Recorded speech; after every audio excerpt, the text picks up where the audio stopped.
Ellos guardan casi todo lo que necesitamos, desde condimentos hasta carga. Están hechos de acero, aluminio, papel y vidrio. Ellos protegen y conservan. Están bajo tierra y por encima de ella, y viajan por todo el mundo. Revolucionaron la civilización. Ahora verán los contenedores en Maravillas Modernas.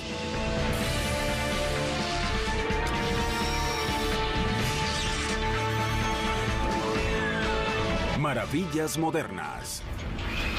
En China, los televisores, pantalones y bombillas son fabricados en grandes cantidades. Pero ¿cómo llegan estos bienes a las tiendas en Estados Unidos? En los ubicuos y normales contenedores de envíos.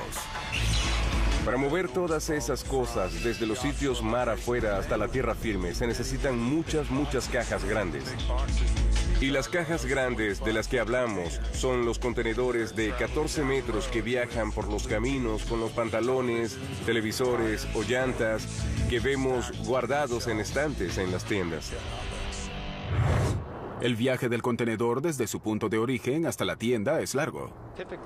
Lo usual es que las mercancías sean rellenadas y fabricadas en un centro de distribución en un lugar de China, en este caso la provincia de Guangdong. De ahí pasa al puerto de Hong Kong, por ejemplo, y el transporte es hecho en una de 3 formas. 1 por camiones en carreteras, 2 por tren y 3 por embarcaciones más pequeñas en un río. Luego llega al puerto de Hong Kong. Es normal que se carguen entre 4.000 y 9.000 contenedores en los barcos más grandes en el puerto de Hong Kong. Luego la nave parte de Hong Kong hacia el puerto de Los Ángeles, por ejemplo. Cuando llega a este puerto, se descarga el contenedor. En este punto, el contenedor es cargado en un tren u otro camión y luego es transportado a su destino final. Un contenedor hace unos 120 viajes de puerto a puerto en sus 10 años de vida aproximada. Viajan desde el lejano oriente hasta este continente en la temporada de tifones, donde puede haber olas de 12 o 15 metros que mecen la propia nave hasta ángulos muy severos. Y esos contenedores deben soportar los golpes del mar abierto para proteger los bienes que llevan adentro. Los contenedores están diseñados para llevar hasta 20 toneladas de productos. Pueden ser llevados por 3 medios de transporte. Sin esa capacidad de sistema intermodal, sería casi imposible el comercio internacional tal y como lo conocemos. La clave de este sistema es el propio contenedor. En la fábrica de contenedores marinos internacionales de China, en Shenzhen, China, se hace un contenedor cada 5 minutos. Enormes láminas de acero son dobladas, remachadas y pintadas en una línea de montaje de una de 3 longitudes dictadas por la Organización Internacional para la Estandarización o ISO. Las longitudes uniformes son de 6, 12 y 14 metros. La mayoría de los contenedores de hoy son del tipo de 12 metros. Cada contenedor es hecho de una forma tal que permite entrelazarlos con facilidad. Cuando los contenedores son cargados en embarcaciones, los conectan entre sí con un mecanismo llamado twist lock. También está el rod lashing, que son unas varillas puestas a los lados del contenedor para que sea más sólido al colocar uno encima del otro. Antes de surgir los contenedores, el manejo de la carga tomaba mucho tiempo y músculos. La industria marítima es de las que respetan más la tradición. Durante siglos, los bienes fueron cargados y descargados en gran parte en la misma forma. La carga era movida con redes de cargas y arpeos para sacarlas de las bodegas de carga. En ese momento, un equipo de estibadores tomaba la carga y la ordenaba en una plataforma, que luego era levantada otra vez y colocada en una carreta, un coche o incluso un camión. Luego, en 1955, Malcolm McLean, un empresario de camiones de Carolina del Norte, compró una compañía de barcos de vapor y cambió a la industria. Le quitó las ruedas a sus camiones, fortaleció los lados de sus remolques y los montó en sus barcos. Ese fue su prototipo de barco con contenedores. El Ideal X con 58 remolques en cubierta hizo su primer viaje de Nueva Jersey a Texas en 1956. Su empresa se convirtió en la Sealand Services, una compañía internacional de envíos, y McLean se dio a conocer como el padre de los contenedores. Casi en esa misma época, la compañía de navegación Matson en Oakland investigó formas de controlar la subida de los costos y vio que cargar y descargar en la forma tradicional era lento y costoso.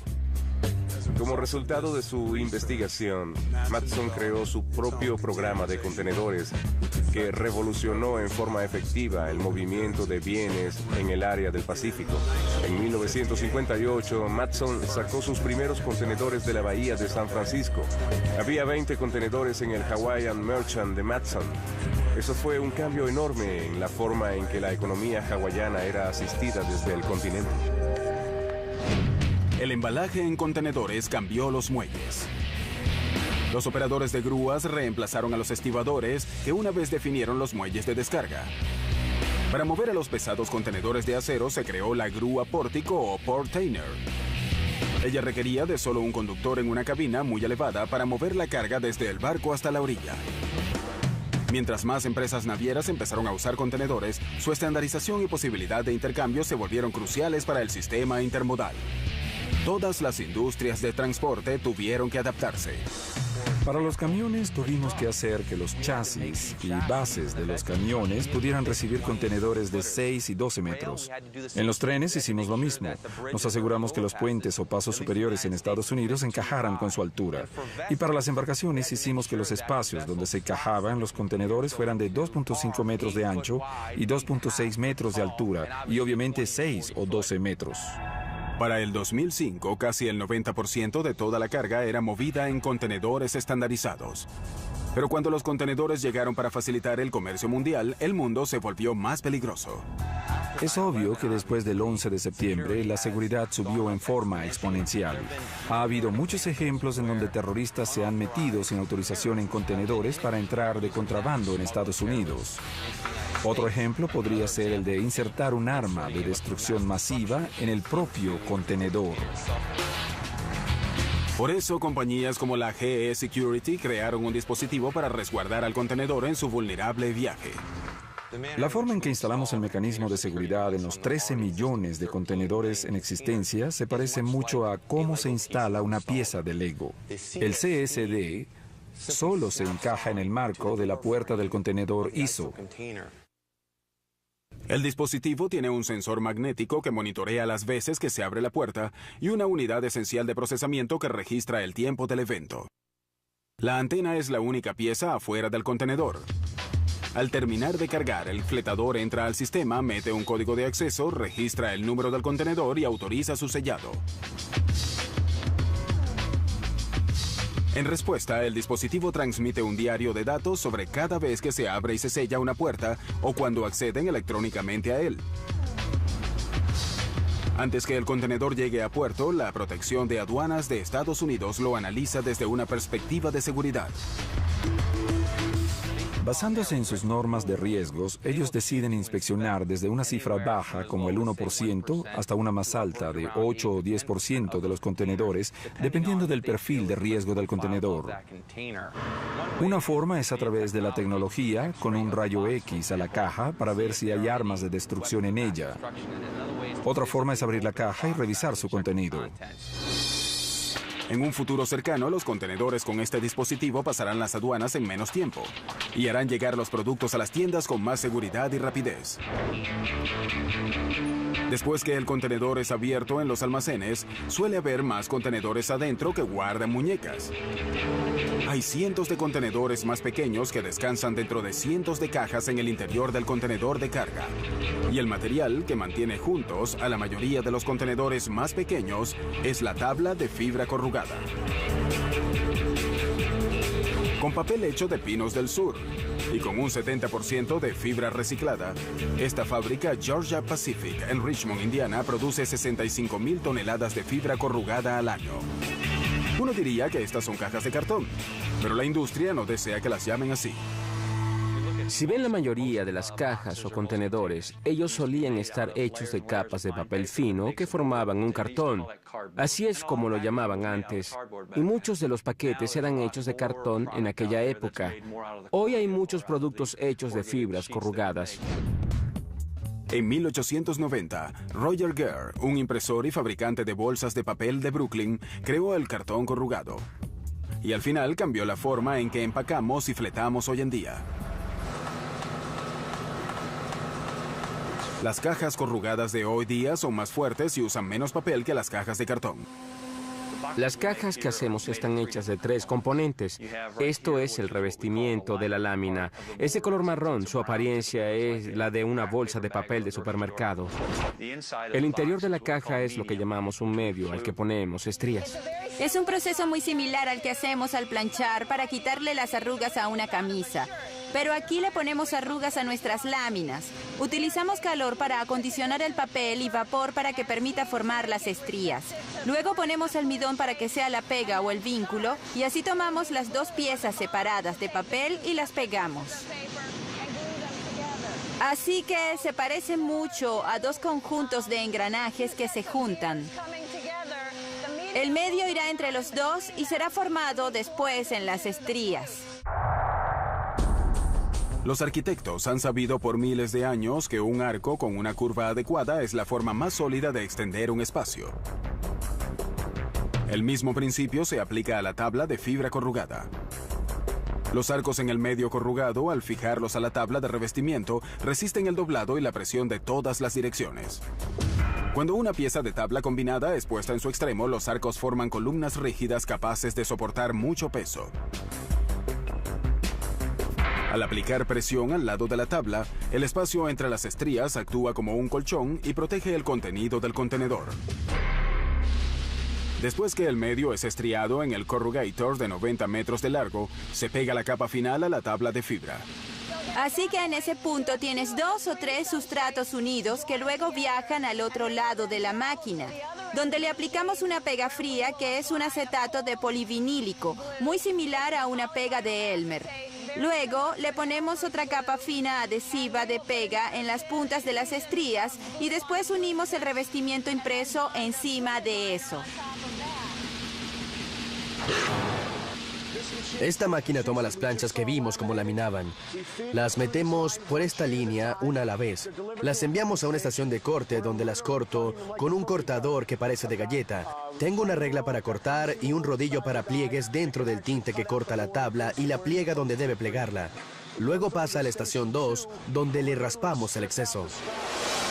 Los excedentes son reciclados y convertidos en cajas nuevas. Cuando están limpias, son llevadas a una plataforma y las llevan aplastadas a la próxima estación. La caja terminada es doblada y pegada en varias formas para proteger y encajar con cualquier cosa. Tomamos una tabla vacía y con el plegador y surtidor de goma la convertimos en un envase. También podemos tomar una tabla vacía como esta y convertirla en algo que empaca el estuche para el cliente, para que lo acomode y lo llene. La tabla corrugada de Estados Unidos es tan apreciada que se exportan 660,000 toneladas de ellas a todo el mundo en contenedores estandarizados. Tanto los contenedores como las cajas guardan muchos bienes. Pero ¿qué pasa si debes guardar la reserva de petróleo de Estados Unidos o su excedente de comida? Para eso necesitas los contenedores más grandes del mundo. Petróleo de Estados Unidos, la SPE en el Golfo de México. La SPR tiene una capacidad de 727 millones de barriles de petróleo. La Reserva Estratégica de Petróleo tiene 4 establecimientos distintos donde almacenamos petróleo crudo. Hay 2 en Luisiana y 2 en Texas. El petróleo crudo de la SPR está guardado en formaciones geológicas subterráneas naturales. Domos de sal. Mucha gente no se da cuenta del tamaño de los domos de sal del área de la costa del Golfo. Este domo en particular es llamado Bryant Mound. El domo Bryant Mound está a unos 60 metros de la superficie de la Tierra y en su contorno de 600 metros tiene una anchura aproximada de 2.400 metros. En el Bryant Mound y otros domos de sal de la SPR hay cuevas cilíndricas masivas donde se guarda petróleo crudo. La SPR tiene en total 62 de esas cuevas gigantescas. Hay unas 20 cuevas en el Bryant Mound. Podemos guardar 254 millones de barriles debajo de la tierra. Imagínense el tamaño del Astrodomo. Si llenáramos el Astrodomo con petróleo crudo, sería solo el equivalente a la cantidad que podemos poner en una de nuestras cavernas. En 1975, el presidente Gerald Ford firmó la Ley de Política Energética y Conservación que creó al SPR. Esa fue una respuesta a la crisis que surgió por el embargo petrolero de la OPEP de 1973 y 74. Estados Unidos necesitaba una red de seguridad para futuros desastres políticos, económicos y naturales que amenazaran el suministro de uno de sus recursos vitales. Pero la pregunta era, ¿dónde guardar los cientos de millones de barriles de petróleo? Se pensó en guardarla por encima de la tierra o por debajo de ella. Ellos se dieron cuenta de que el Golfo de México era el sitio más factible para guardar petróleo crudo por debajo de la tierra en domos de sal. La mayoría de refinamiento se hace en la costa del Golfo y los oleoductos también están allí. Y ya había algunos domos de sal que tenían algunos pasos a cavernas subterráneas. A diferencia de la minería tradicional que usa máquinas para sacar la sal, con la minería a base de soluciones se inyectan millones de galones de agua a los domos de sal para crear cavernas. En ese proceso usamos agua para disolver la sal, tal y como disolveríamos la sal de la mesa en la casa. Usamos aproximadamente 7 barriles de agua cruda para crear un barril de espacio en la caverna. La forma en que estos contenedores subterráneos son realizados o creados es a través de la perforación de 2 agujeros de unos 1.200 metros dentro del propio domo de sal. A esos agujeros se les coloca unas envolturas largas o tubos dentro de tubos. Luego introducimos agua en esos tubos, en la tubería interior, para disolver la sal. La sal disuelta se convierte en salmuera y esta sale por el anillo o tubería externa. Al sacar la salmuera, se pone el petróleo crudo en su lugar y se almacena hasta que se lo necesite. El petróleo se beneficia de la alta temperatura subterránea. El calentamiento geotécnico del petróleo crudo hace que su composición mantenga su consistencia, porque hay una homogeneidad en el petróleo crudo. Para extraer el petróleo de su represa subterránea, el SPR hace una extracción adicional. Bombeamos agua por la corriente de salmuera hasta el fondo de la cueva. El agua saca el petróleo crudo que está encima de la sal y sale luego por el tubo colector de petróleo. El petróleo es más liviano que el agua, así que es natural que ambas sustancias se separen. El petróleo es luego segregado, medido y distribuido a varios terminales y refinerías. Una extracción adicional del SPR ocurre en circunstancias muy específicas. El presidente de Estados Unidos tiene autoridad de ordenar una extracción a gran escala. Y eso significa que sacamos 4.4 millones de barriles de petróleo diarios de nuestros establecimientos. También tiene la autoridad de ordenar una extracción limitada, que permite liberar hasta 30 millones de petróleo crudo. La otra persona autorizada a liberar petróleo de nuestros establecimientos es el secretario de Energía. Solo ha habido 2 extracciones desde que se formó el SPR. Se autorizó una después del huracán Katrina en el 2005. Unos vientos de 225 kilómetros por hora azotaron a la costa del Golfo, dañando refinerías y tuberías que abastecen a los Estados Unidos. Y la SPR sirvió al propósito para la que fue creada: aliviar las penas de los desastres económicos, geopolíticos y naturales.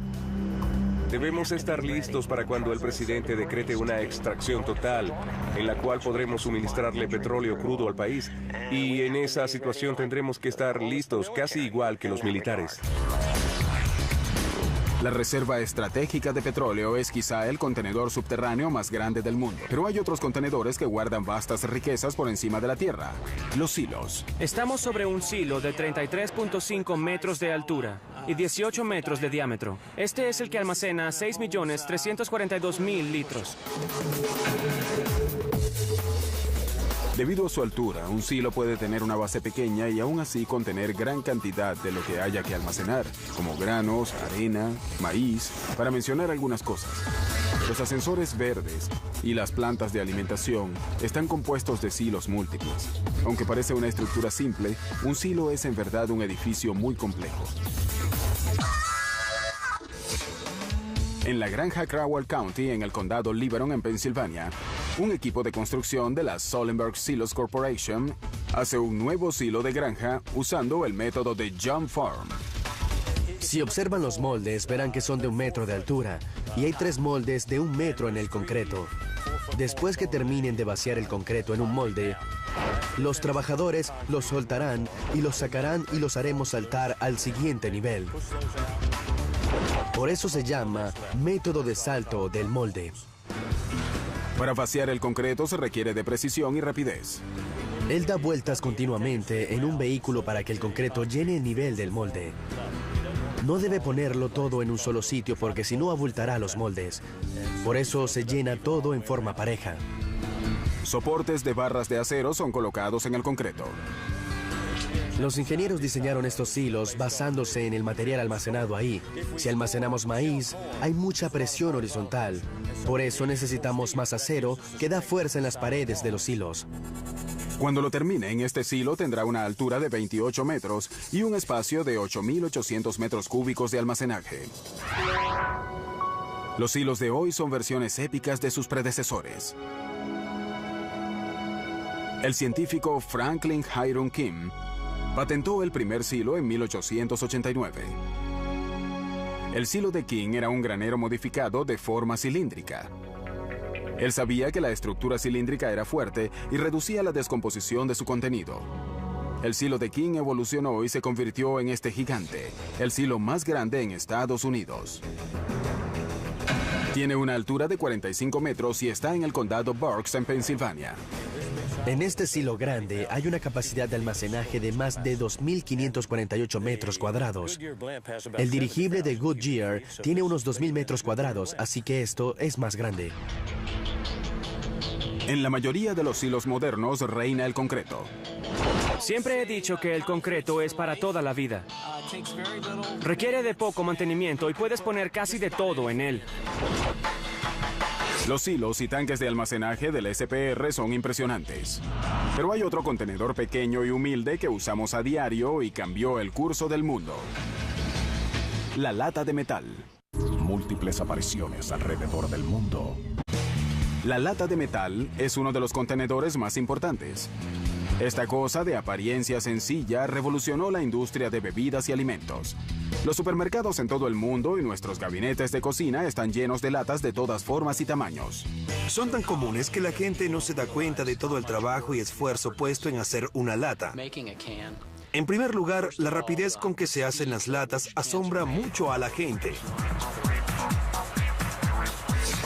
En los últimos 125 años, la corporación Ball ha sido un líder de la industria de contenedores de bebidas y alimentos. En su planta Golden, Colorado Metal Beverage, Ball crea millones de latas. La mayoría de las líneas de latas están diseñadas para hacer unas 2.000 por minuto. Solo en nuestras plantas hacemos más de 100 millones de latas al día. Pueden ver que en nuestra industria hacemos cada año 100.000 millones de latas. La producción comienza con rollos de aluminio de 12.000 libras que son desenrolladas en una máquina llamada Capper.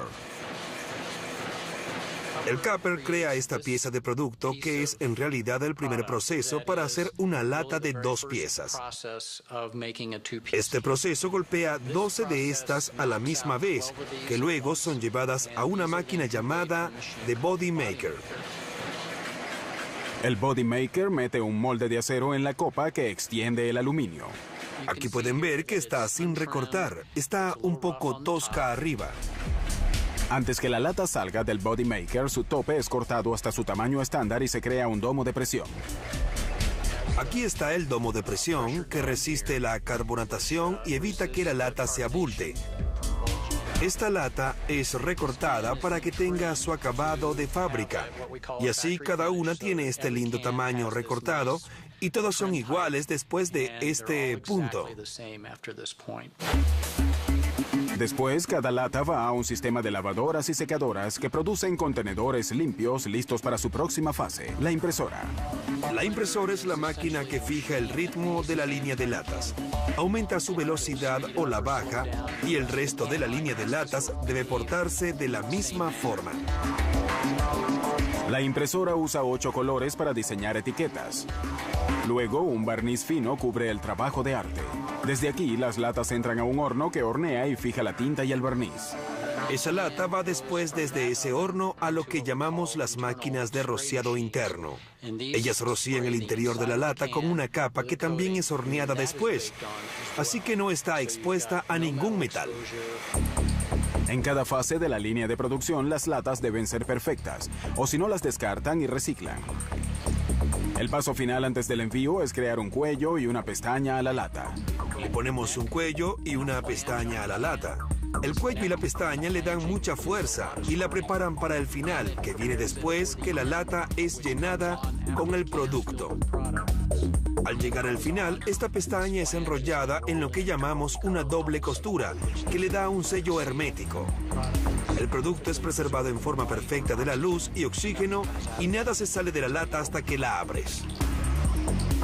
Las latas son luego alineadas en plataformas y marcadas para su transporte y las llevan a un almacén donde esperan a que las envíen.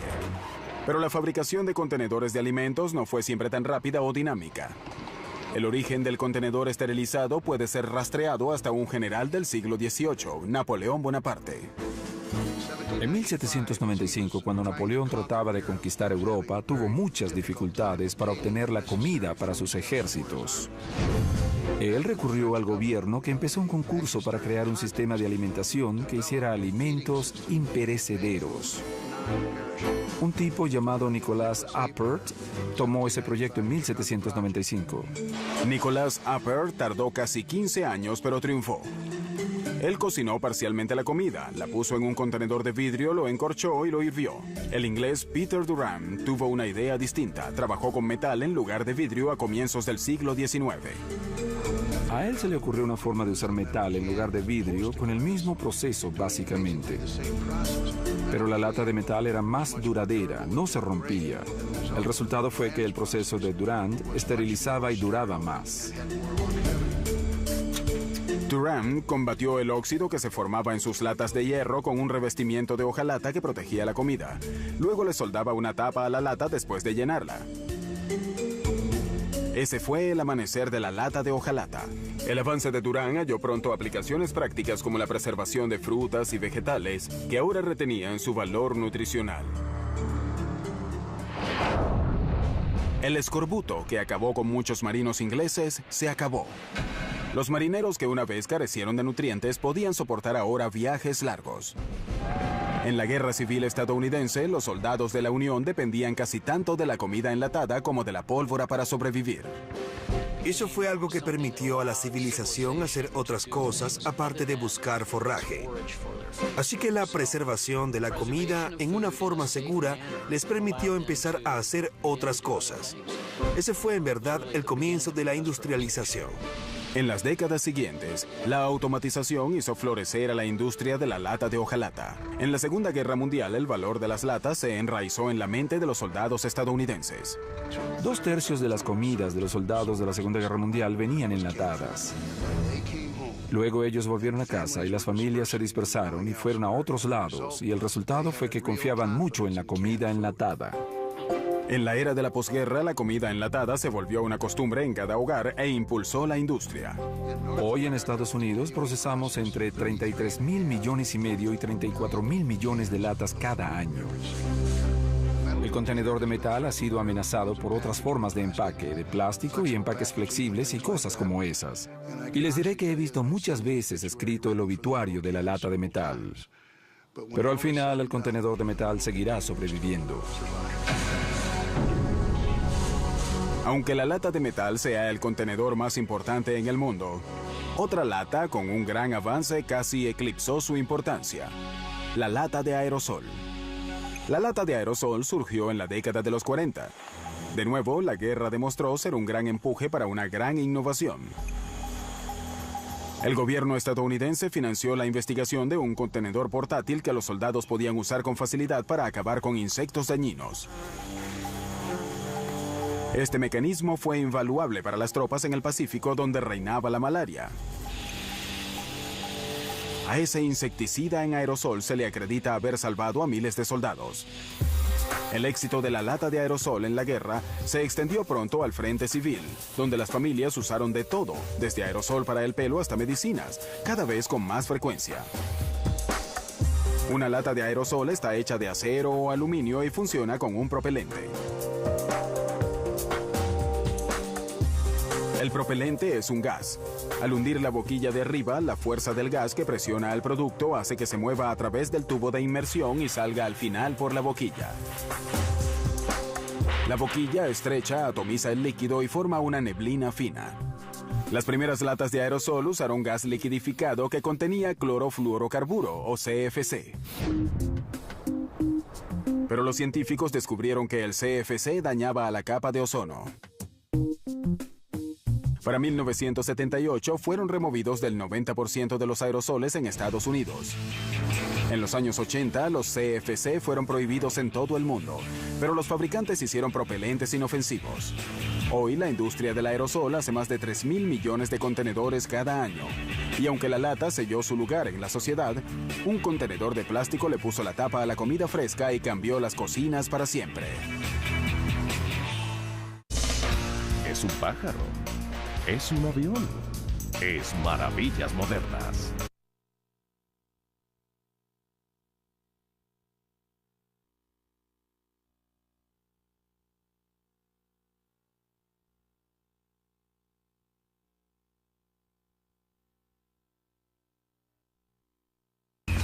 En los Estados Unidos se hacen 36.000 millones de contenedores de vidrio por año. En ellos ponen desde comida para bebé hasta encurtidos. En la fábrica OE en Burbank, California, se hace 1 millón de botellas por día. El proceso de manufacturación de 6 pasos empieza con la materia prima. Esta es la instalación de la casa de materiales. Como pueden ver, hay muchos silos aquí donde guardamos la materia prima, la arena de sílice, la caliza, la ceniza de soda, que es nuestro vidrio reciclado. Y dentro de la instalación la pesamos, mezclamos y luego la enviamos a los hornos por unas correas transportadoras. Ese horno feroz de unos 1.5 metros de profundidad convierte a la materia prima en vidrio derretido. Este horno está hecho de ladrillos de cerámica de alta temperatura de muchos tamaños, formas y pesos distintos. Contiene unas 500 toneladas de vidrio derretido a unos 1540 grados. Después que el vidrio es derretido en el horno, lo llevan a la máquina de formación. El vidrio derretido es recortado en piezas uniformes llamadas GUP y luego son sopladas en el molde con aire comprimido. El vidrio entra a la máquina de formación a unos 1148 grados. Los contenedores de vidrio formados dejan la máquina a 482 grados en menos de 10 segundos. Este enfriamiento rápido ayuda al vidrio a retener su forma. El cambio extremo en temperatura puede causar estrés en las botellas si no se les enfría adecuadamente. Es por eso que los contenedores son cargados a un aparato donde su temperatura es aumentada hasta 537 grados y luego la reducen hasta menos de 93 grados. El recalentado y enfriado lento elimina el estrés en los contenedores, haciéndolos más fuertes y resistentes a los impactos. Después de completar ese proceso y cuando las botellas se han enfriado hasta unos 93 grados, aplicamos un revestimiento al exterior de las botellas. El revestimiento protege las botellas contra abrasiones y rayones y realza el rasgo de fuerza del contenedor. Cada botella es inspeccionada. Las no aprobadas son devueltas al fuego. Después de la inspección, algunas botellas son puestas en plataformas en lugar de en cajas de cartón. Esta máquina pone nuestras botellas encima de una plataforma de 9 niveles de altura. Luego la amarramos a la plataforma para prepararlas para enviarlas al consumidor. Ese sistema mecanizado que funciona 24 horas al día en más de 81 plantas hoy en todo el mundo, convierte cada año su materia prima en millones de contenedores fuertes y transparentes. Los fabricantes de vidrio tardaron miles de años en conseguir esta rapidez y eficiencia. Alrededor del 1500 a.C., los egipcios crearon un método para hacer los primeros tiestos de vidrio.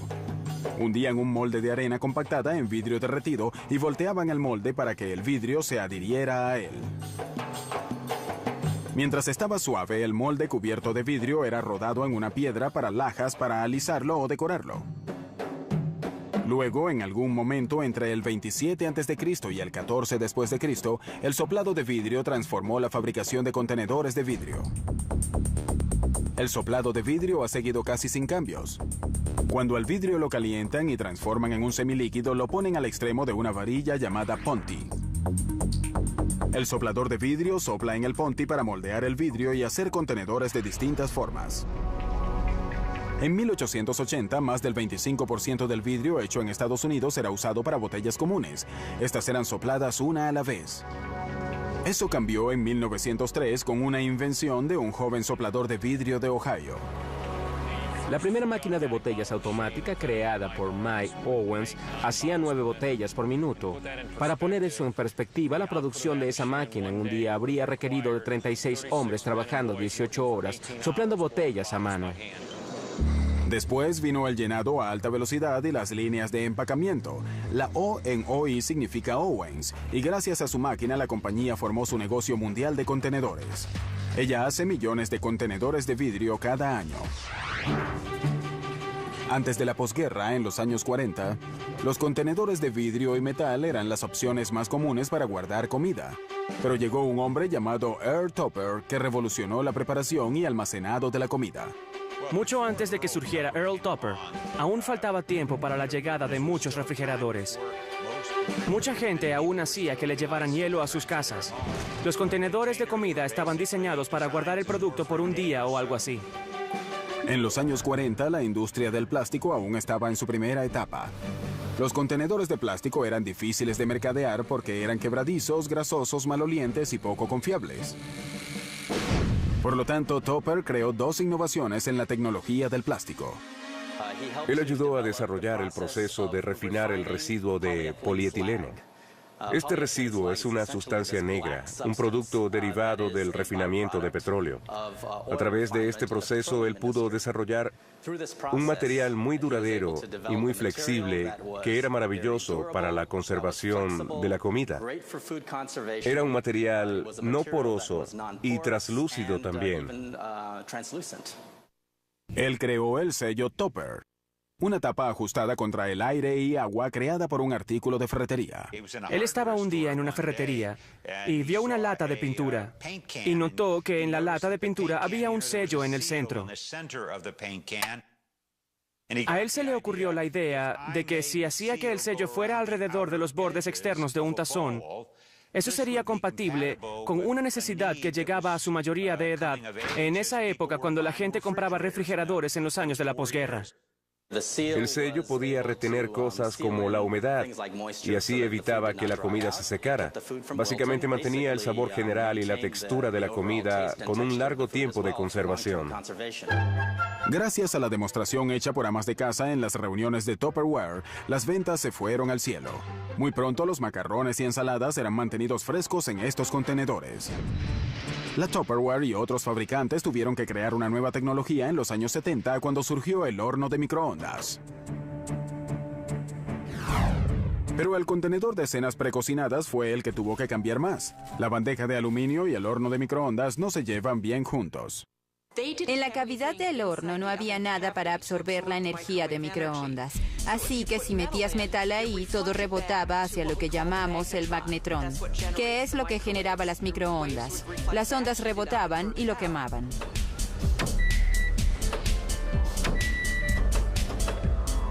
En 1986 salieron los envases de cartón y de plástico a salvo en el microondas. Hoy se venden anualmente unas 2.000 millones de comidas en envases de microondas en Estados Unidos. Como la tecnología cambia la apariencia y uso de los contenedores, los diseñadores tienen que pensar en cajas. En Londres, 2 constructores hicieron eso, y ahora la gente vive dentro de cajas. En nuestro planeta como para hacer una pared doble de 2 metros de altura alrededor del Ecuador. Un grupo visionario de diseñadores halló una segunda vida para los contenedores que completaron sus viajes por mar. Eldon Scott y Eric Reynolds, de la Urban Space Management, hicieron la Container City, en el corazón del área de los muelles de Londres. La Container City parece unas piezas de Lego de color rojo, anaranjado y amarillo, colocados unos encima de los otros en un estilo de apariencia casual. Ellos tienen unos balcones pequeños que también están hechos de contenedores y un cercado en el frente. El destino final del contenedor es el vertedero de chatarra. Pero estos fueron destinados para cosas más grandes. La forma más barata de construcción es una caja ya existente. Y eso es lo que es un contenedor. Cuando lo compras, el contenedor te lo suministra todo. Tiene el piso, las paredes y el techo. Además, son muy fuertes.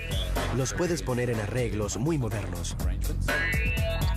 Scott y Reynolds convirtieron los contenedores grandes en espacios cómodos donde vivir y trabajar. Cuando la gente oye que vives en un contenedor, piensan que vives en una caja de hojalata horrible. Ellos dicen, viene el invierno y pasarás frío. ¿No es así? Los contenedores están aislados. Tienen electricidad y agua corriente. Son muy civilizados. Para mantener los costos bajos, los arquitectos usan 100% material reciclado. Un contenedor estándar internacional es justo eso. Tiene el mismo tamaño con una diferencia de milímetros en las esquinas, porque todas esas esquinas van juntas.